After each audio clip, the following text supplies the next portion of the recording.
My name's Tracy Zinn. I'm with the APS Myers Teaching Fund, and it is my pleasure to introduce Dr. McGonigal, who is this year's David Myers Distinguished Lecturer on the Science and Craft of Teaching Psychological Science.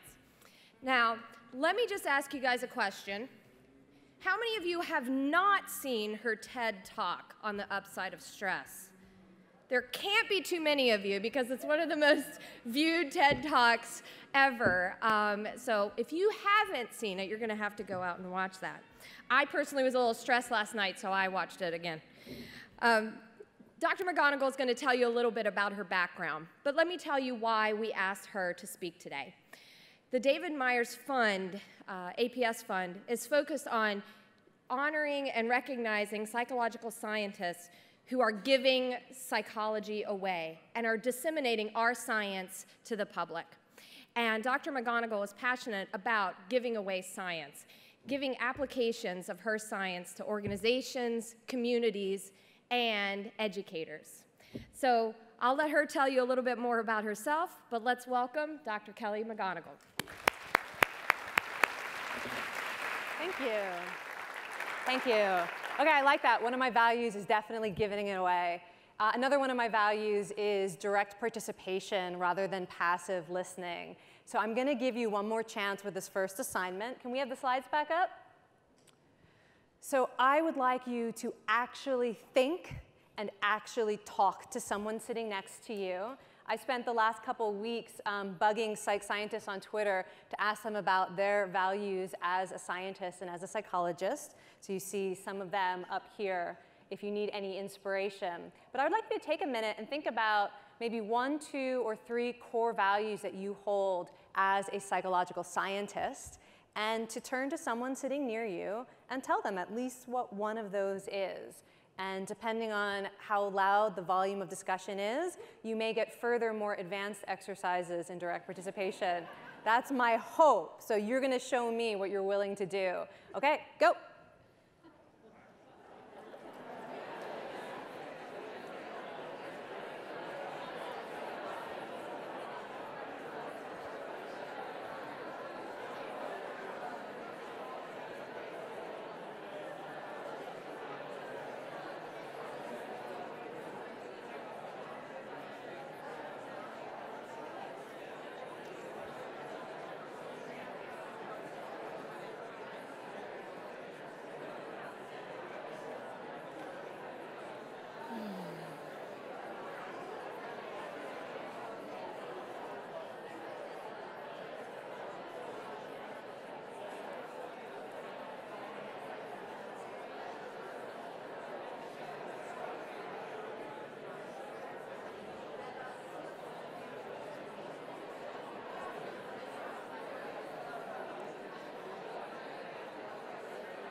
OK, and now, thanks. Wow, that's the first time I've tried that, and that actually worked. Let's just do a little reality check. How many of you were able to identify at least one value that you hold? How many of you actually did that part? Great. How many of you actually talked to someone else about it? Great. How many of you found that maybe you had a value in common with the person that you talked about? And how many of you identified a value that was more unique to you, that your partner didn't share? Okay. Oh, great. OK. Well, we'll talk about both. I wanted to start by telling you that the slides for this talk are on this website. If you want to take a picture of this or write it down. Some other things I put on that web page are a bunch of scientific articles about values, the process of identifying and articulating values, and why that might be a benefit to you. I also put a dozen or so exercises, some of which we'll do today, and some of which we won't do today, we don't have time for. But if you like this kind of stuff, and you want to explore it yourself, or explore it with your mentees, or your students, or your friends and loved ones, lots of really interesting exercises and some reading that you can do. So I'll encourage you to check that out. So it's a great honor to be invited to give a talk about teaching because I am so passionate about teaching. Both of my parents are teaching. They like teachers. They like to take credit for it. For any teaching I do, they're like, remember, it's in your blood. And as a psychologist, I'm like, well, actually, it's in my genes. But, and I realize that it is quite possible that many, if not most of you, have no idea who I am or why I would be invited to give a talk about teaching. If you do recognize me at all, it is probably from this TED Talk. I will just say, little known fact, this TED Talk is actually, it's pretty much an excerpt of a lecture that I gave to the Stanford Introduction to Psychology class for years, my lecture on health psychology and stress. But I also teach outside of the typical undergrad and graduate courses in psychology. Well, I've done that and I love that. I also do some sort of weird sharing, giving away of science and teaching in other settings. So this is a picture that was taken just last week. This was the last class of an 8-week course I taught for physicians at the Stanford Hospital. And this course was for cultivating compassion. And it was part of a pilot study to find out if physicians, when they cultivate their own compassion and self-compassion, does that benefit them personally and professionally? And our next step will be, does it benefit their patients and patient outcomes? So that's one setting I like to teach in. I also, for the last year, have served as the psychology consultant to the New York Times education initiatives, which means every week I would pick a few articles that I thought were interesting at the New York Times and turn them into lesson plans for psychology instructors around the world. This lesson plan was about moral outrage, and so I invited teachers to ask their students to reflect on their own experiences of moral outrage, and I also made sure that they had a link to the actual scientific report that the article was discussing and the supplementary materials, because one of the most interesting findings was hidden in the supplementary materials. So that's part of what I do. I also teach online classes through Stanford Continuing Studies and some other programs. You're looking at a screenshot from an online Zoom chat for a course that I taught this year called The Science of Willpower. And I love this because, again, it's people from all over the world. The youngest we've had some middle school kids sneak in. They're not supposed to, but their parents sign them up, all the way through late in life. And even, I don't know if you can see, somebody's cat is photobombing the Zoom chat. And that's one of my favorite parts about teaching these classes is all the pets who show up. OK, so that's sort of me. I love teaching. I'll teach basically in any format, any context I can. So the rules for this talk, they said, OK, so you can talk about anything you want as long as it has something to do with teaching. So why did I pick values? Why do I want to explore values with you? How many of you know a little bit about the literature on values affirmation or self-affirmation? I think you've sort of heard this term. So over the last 2 decades, I have noticed that whenever I'm reading psych science or some interesting journal, it seems like there's almost always at least one study that is testing this particular psychological intervention where you ask people to identify what really matters to them, what their core values are, and then to spend maybe 10 minutes writing about that value or talking about that value with someone. And over the last 2 decades, I've seen that this simple intervention, it seems to have some really surprising benefits. So for example, it seems to reverse or reduce some typically robust processes that we would consider destructive psychologically. So for example, we know that typically if you give someone negative feedback or threatening information that challenges their worldview, typically they would get hostile, defensive, or shut down. But not so much if they had just written about their values and they become more open and receptive to feedback. We also know that if you reject people, if you make them feel like a loser and they're alone and nobody likes them, and then you leave them alone in a room with a plate full of cookies, they'll typically eat a lot of cookies. But they eat far fewer cookies if they've recently affirmed their values. Or you look at things like positive psychological outcomes, like pain tolerance and self-control. And people who have recently affirmed their values seem to have a higher pain threshold, and they have more self-control. They tend to report being in a better mood. They feel more connected. They feel more hopeful. They feel more confident. They feel more at ease. If you look at how affirming values affects people's experiences when things are difficult, when things are stressful, you find that people who've recently affirmed their values, they're less likely to become aggressive in a stressful situation. They're less likely to show the sort of toxic physical effects we associate with stress, like inflammation or cardiovascular reactivity. In fact, if there's like almost anything good that you want, it seems like just thinking about your values seems to help you on that path to be like the best version of yourself. And it's not just these short-term laboratory experiments, but as I was going over the literature of the past 2 decades, I started to see studies showing that doing this, even just once, seemed to put people on some kind of positive upward spiral. It was changing their trajectory in difficult times, so that thinking about your values might help struggling students improve their academic performance, or people who wonder if they really belong in a profession, in a field, or in a career. If they have thought about their values and how that might be consistent with the field, they feel a greater sense of belonging, and they're more likely to form supportive social relationships with peers and colleagues and mentors. You look at people who are trying to make a really difficult behavior change, like quitting smoking or becoming physically active. And if they begin that process by thinking about their values, somehow that seems to support the process of behavior change. And even if you look at the field of psychotherapy, a lot of the third wave of psychotherapies have put thinking about your values sort of the center of the process of psychological change, whether we're talking about acceptance and commitment therapy, mindfulness-based therapies, dialectical behavioral therapy, motivational interviewing, all these different approaches to helping people thrive ask people to think about who they care about, what they care about, and why, and especially to think about how the choices they make in everyday life might be consistent or inconsistent with those values. And this seems to help people both recover from suffering and also just increase well-being and thrive. And the process basically goes like this, whether you're looking at a simple little laboratory experiment or for the process of psychotherapy, that you have to identify what your values are. You have to affirm them in some way. So it might mean that you write about them, or it might mean that you tell them to a stranger you're sitting next to, or maybe you talk about them in therapy. And then importantly, you have to do something with the values. That the hope is that as you go through life, you've contemplated your values, and now you start to think in a difficult moment, how is this an opportunity to practice honesty? Or how is this an opportunity to put my family first? Your values start to rise to serve you when you need them as a resource. So I had to make a choice in thinking about what to do with this time together we have, the next 40 minutes or so we have together. Should I tell you about all that science to convince you? Or should we just listen to the science and do it? I decided to just listen to the science and do it.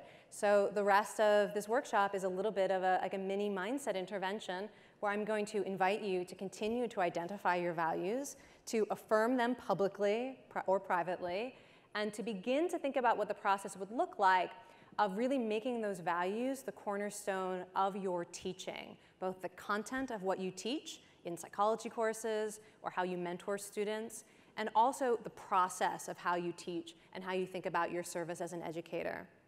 So we already started this, congratulations. Some of you may already be in a better mood or have lower inflammation because you listened and did that first exercise. And this is of that very non-scientific Twitter survey that I've been doing the past week. This is what came forward as some values of psychological scientists. And one of the first things that I wanted to do was actually just find out from you as a group and who you are, if there are values that are important to you that you don't see on this list. So I'm going to give you a second to take a look at what they are. And I would love to know, a word or so, if there's a value that's important to you as a psychological scientist that you don't really see reflected on this list. And I'll just wait and see if a hand goes up.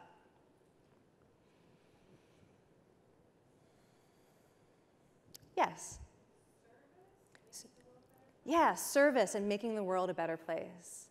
Yes. Creativity. Oh, that didn't make it. I totally agree. That belongs there. What else? Yes.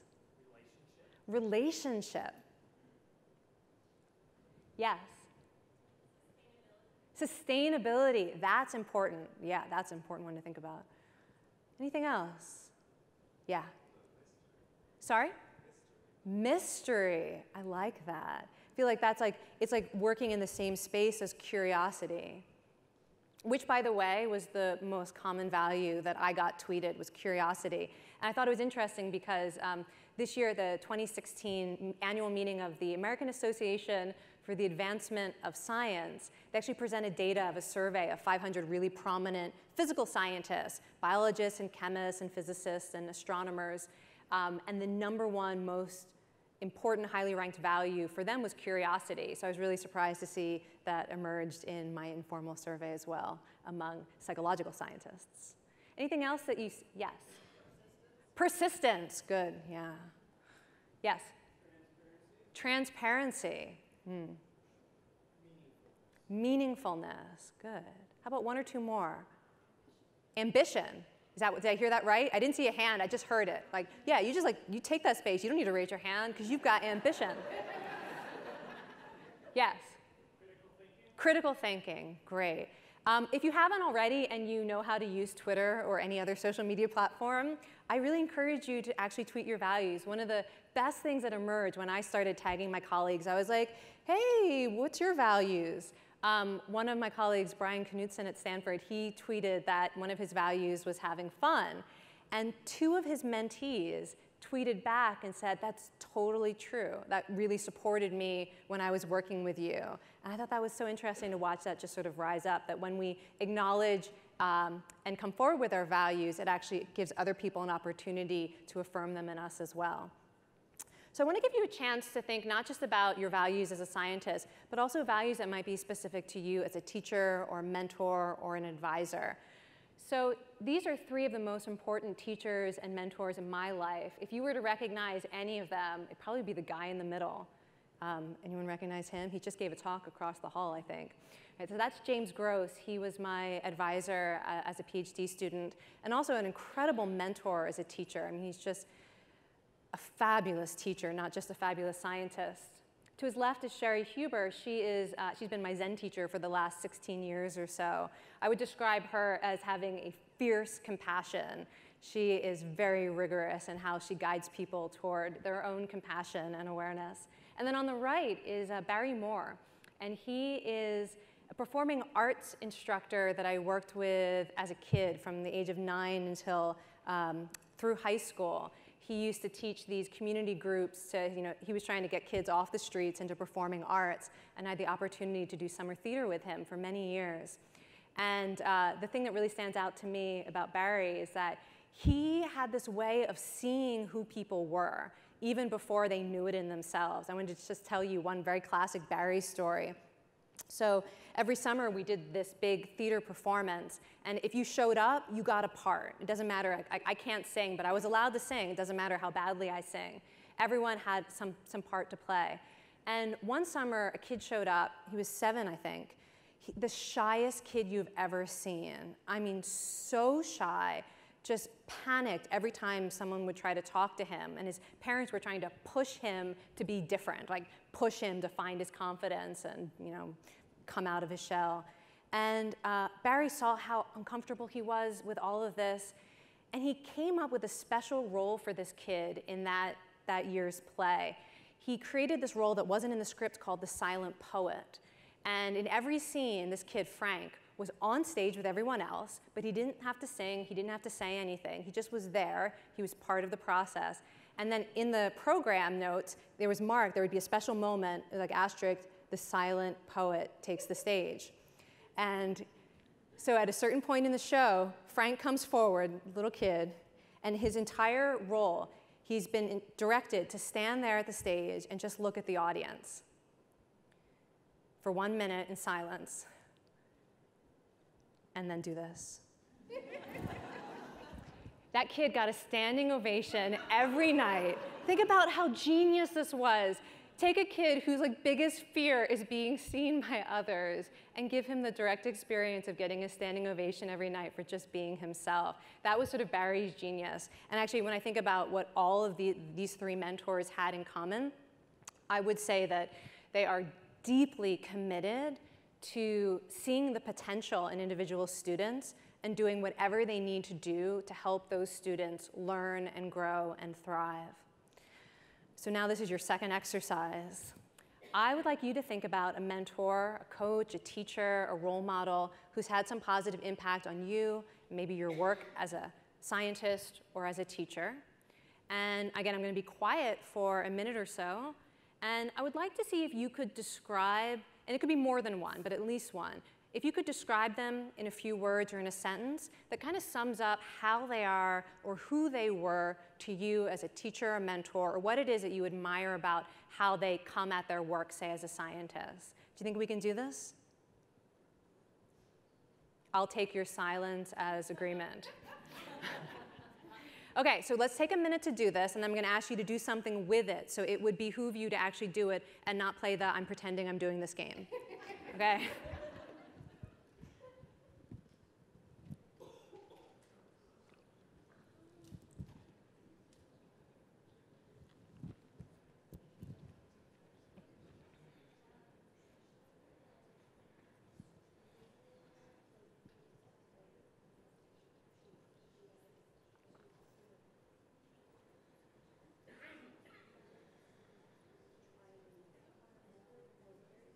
And I'm going to encourage you to actually write it down when you have someone in mind, and you're going to sum up who they are and how they are, because you're going to use the words in a moment.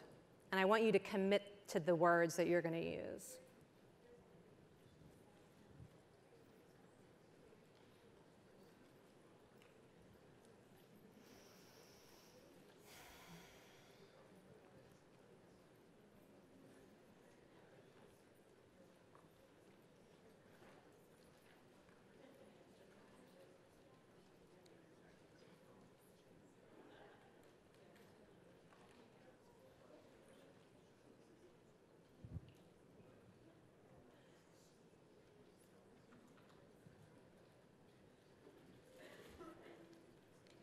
Okay, we're going to take 45 more seconds with this.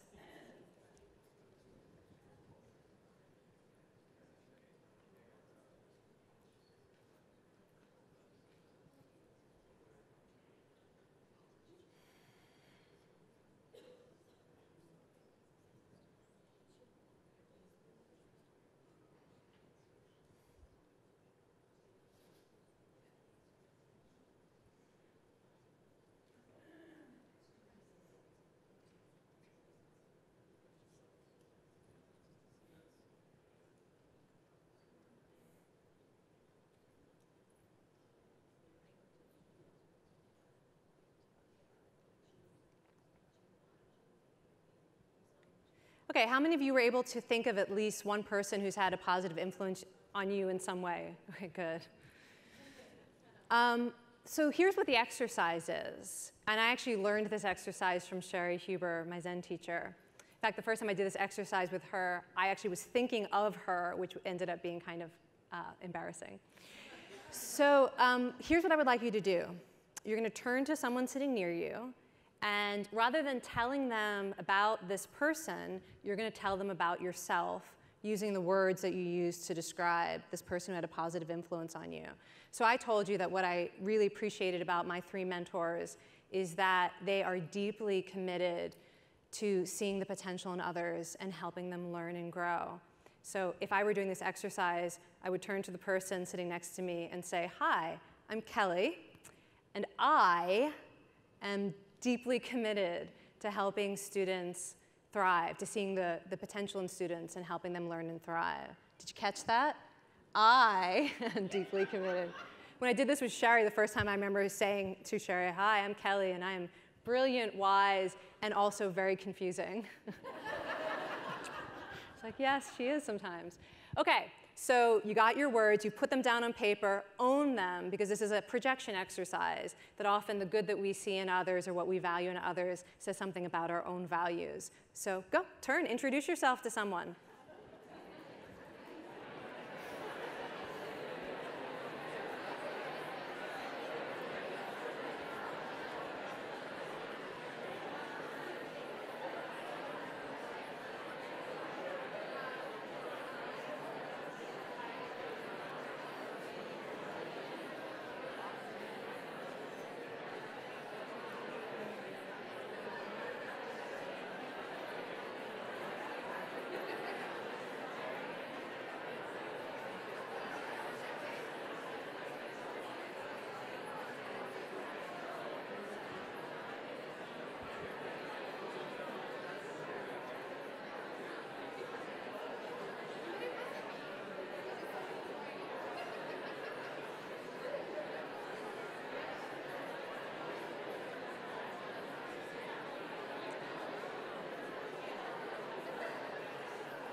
Okay, and wrap that up.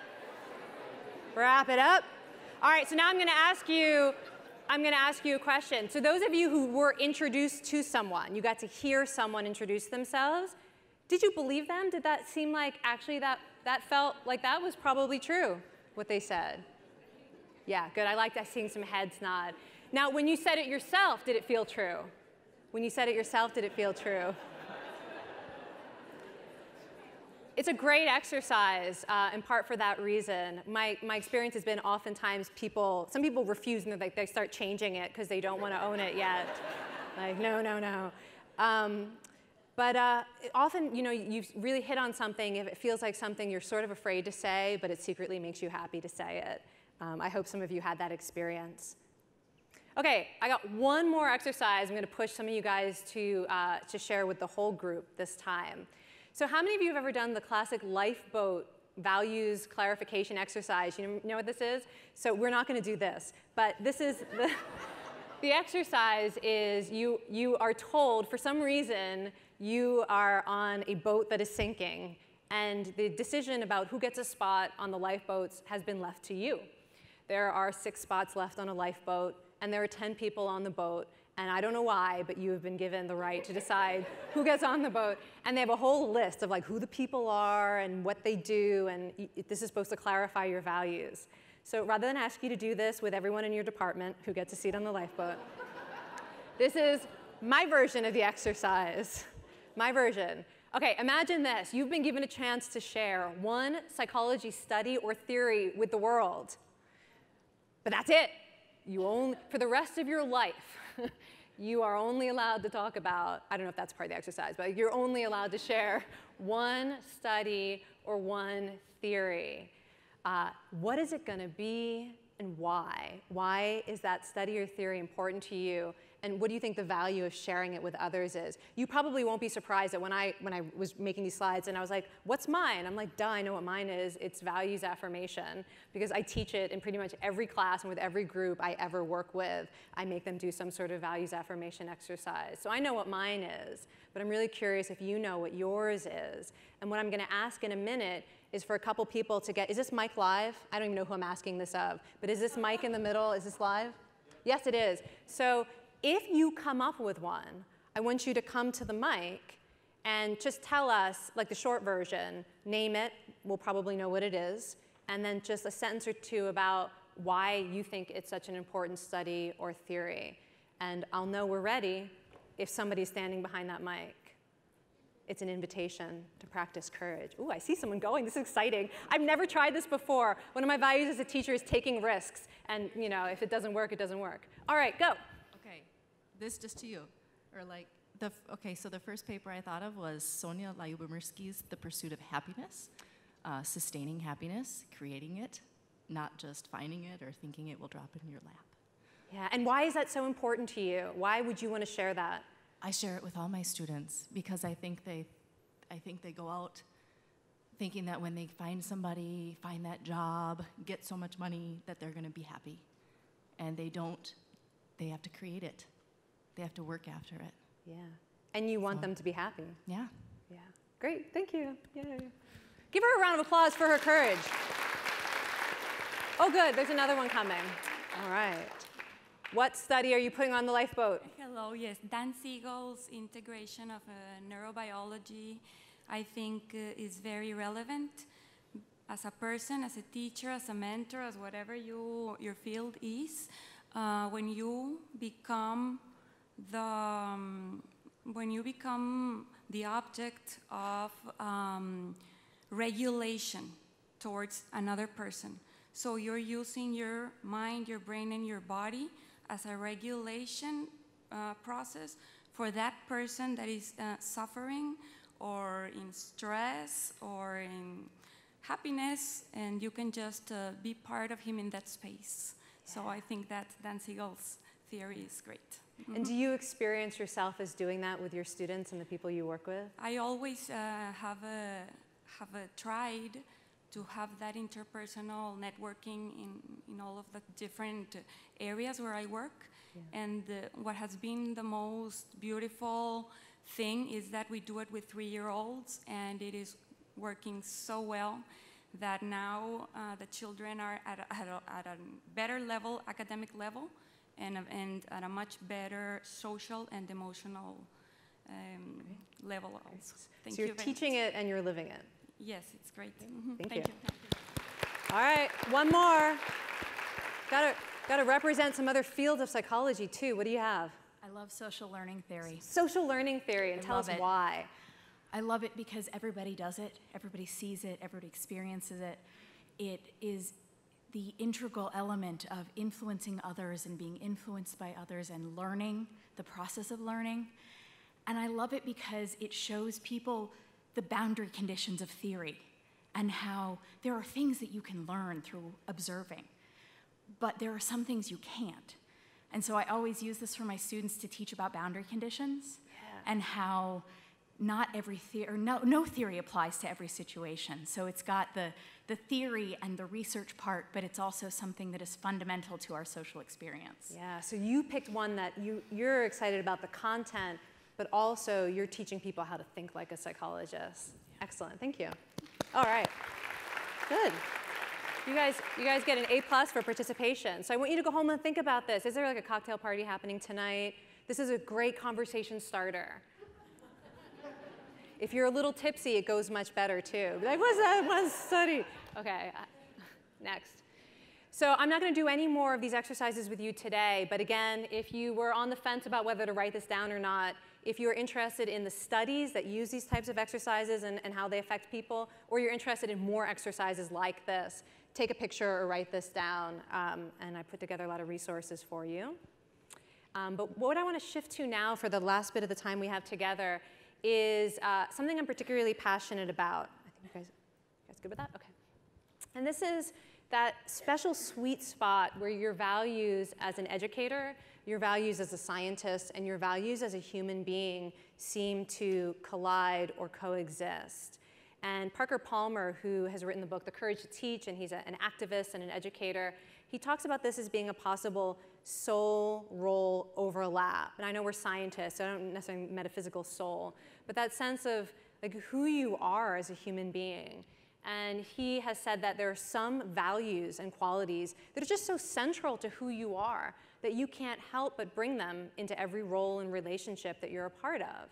And one of the things that I think is really important for professional meaning and purpose and satisfaction is to figure out what that soul role overlap is. So what is it about you that is so important to who you are and what you care about and what you bring to the world that science and teaching really allow you to express? Where is that overlap where you get to be that best version of yourself as a scientist and as an educator? And what are the values that you think really reflect that part of you?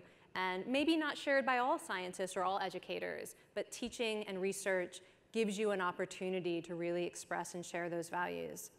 When I was thinking about that overlap for myself, I came up with 3 values that really work in all of those roles. One is deep inquiry. I really care about understanding things deeply and in complexity rather than superficially. And particularly lots of different points of view, lots of ways of knowing, direct experience and data analysis and multiple voices and conflicting and trying to hold and balance all of that. The value of helping others thrive, which of course I appreciated and in part was nurtured by my mentors and my teachers who shared that value and lived that value. And then the other value that really informs everything that I do is the value of transforming suffering, which is the belief that even as a psychologist or as a human being who wants to avoid or prevent or reduce suffering, to at the same time believe that when someone is suffering, it also is possible to use it as an opportunity to create something that we value, whether it's personal growth, or whether it's connecting with others, whether it's a sense of wisdom, or even a sense of meaning.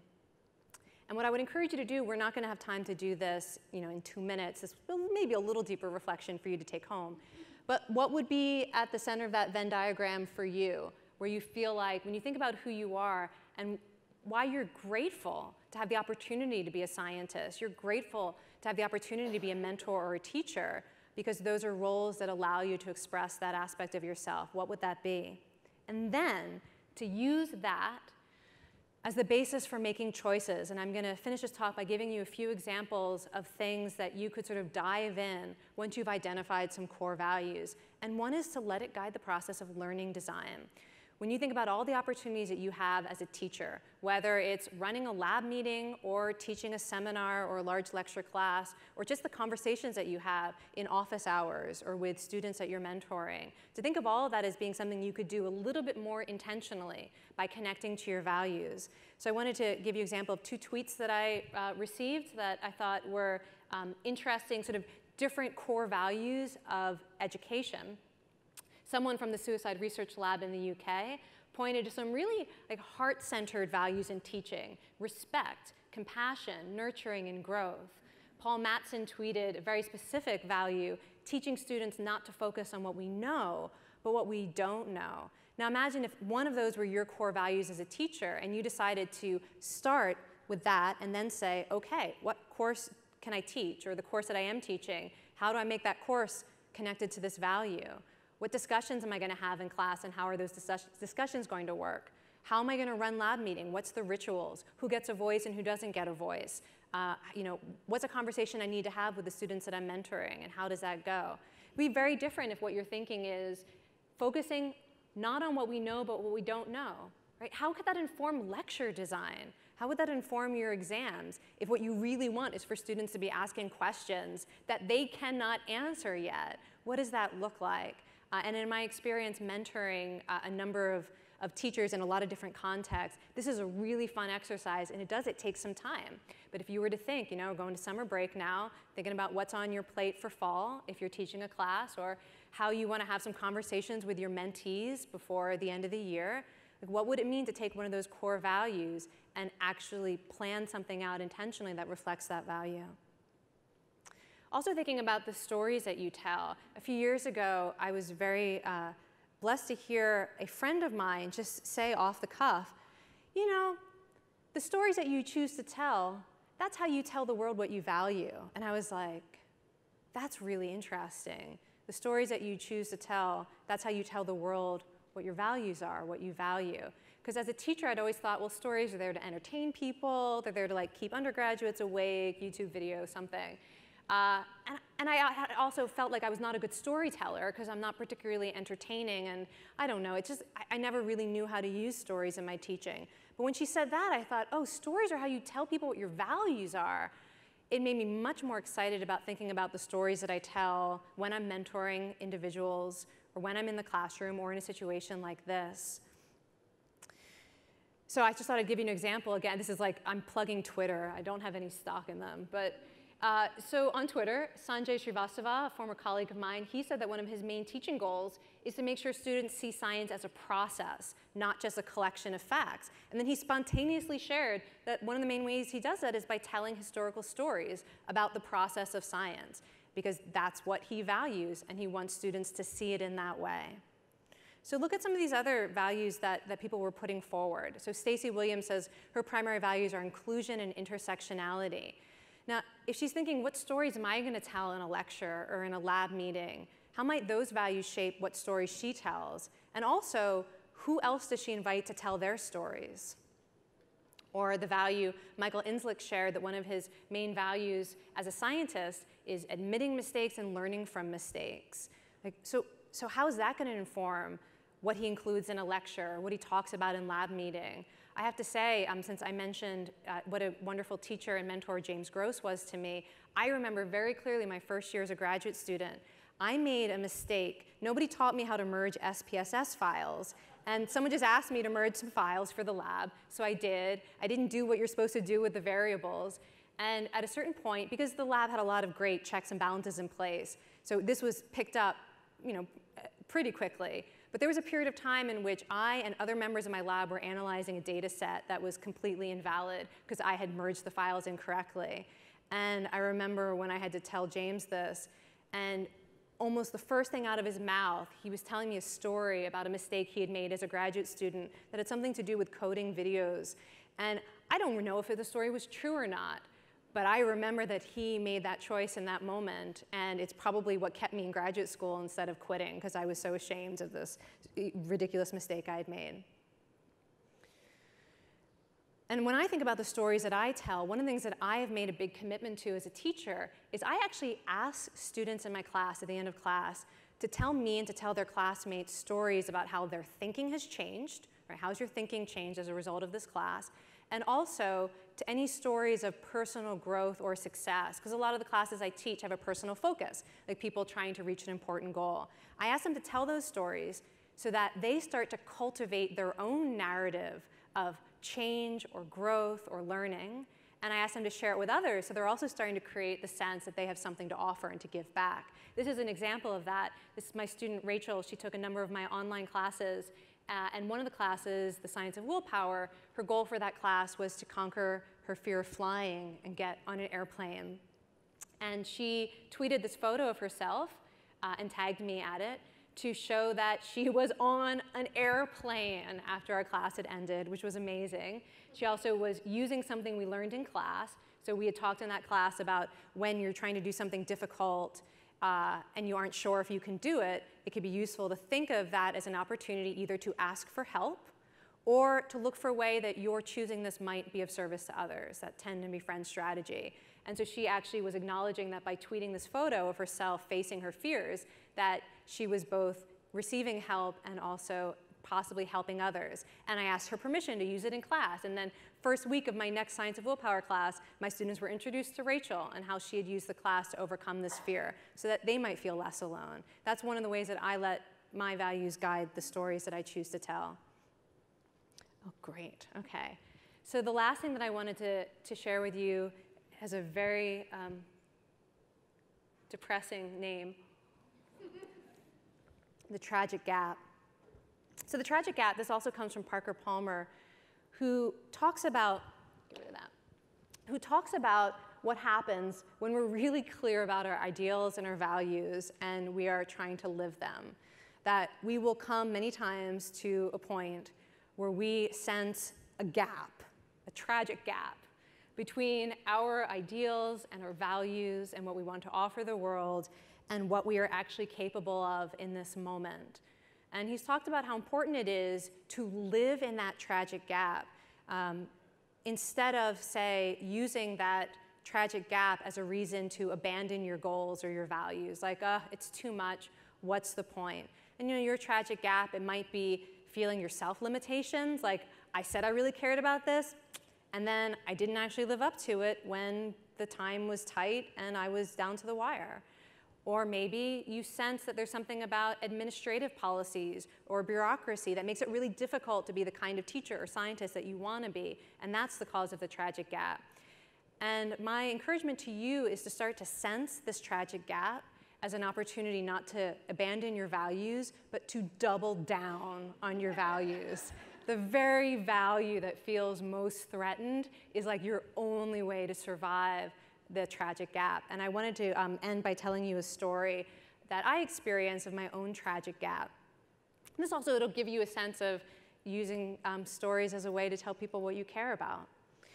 So about a year ago, I was giving a talk about the science of stress and resilience at a small college in upstate New York, and it was open to the public, so anyone could come.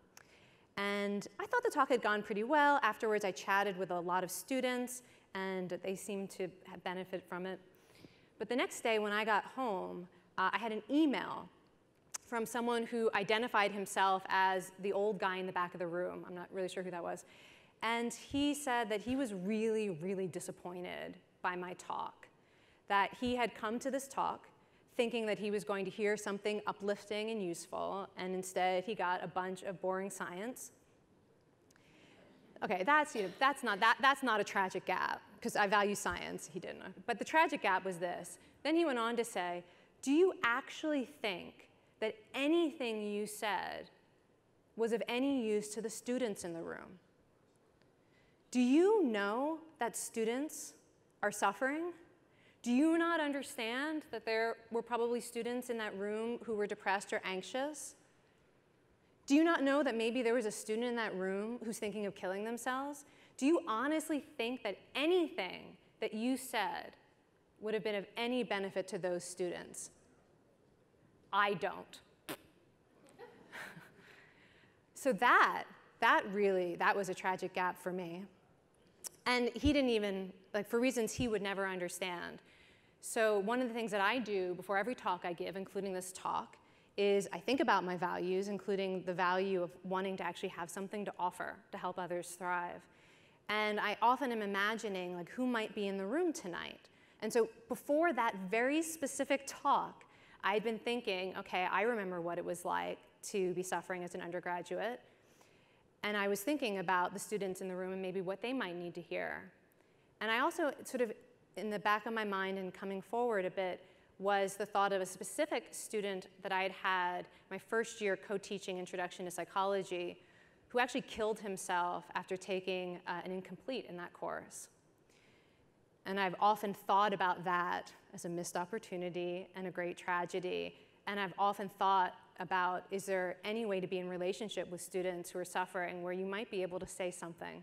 You might be able to say what they need to hear. So I'd actually been thinking about that before this talk. And that email was like a dagger in my heart. It was like, oh, can't breathe. And I almost thought it was like a joke. Like, how could someone have seen so deeply into what I cared about and then sent that email? So the way that I doubled down on my values is, first I was like, but then I thought, okay, I'm going to write about this a little bit. And I asked myself why it hurt so much. It hurts so much because one of my greatest values as a teacher is trying to help others thrive and transforming suffering. And one of the choices I made in that moment also was to share with my husband that email, because the voice of shame that wants to step back from that value is like, yeah, he's right, you have nothing to offer, so definitely don't tell anyone that other people know it's true. Just like delete that email and pretend it never happened. So I told my husband about it, which was helpful, because he also helped me reconnect to my value and think about ways in which I might actually be of some use to the world. But the next step actually happened this past February. So I was teaching a workshop for mostly psychologists. It was a weekend workshop on self-compassion and the science around self-compassion. And I did an exercise the first day where I asked everyone to write down on a slip of paper, what does your inner critic say about you in, like, dark moments? What do you say to yourself that is really hurtful and painful? What's that voice say? And then they all put it in the bag of self-hate. And so I got to take it home, and I read through this hundreds of what these psychologists said to themselves in the 3 a.m. in the morning. And the most common thing that was on the slips of paper was, you don't have anything to offer. And I thought, wow, it's not just me.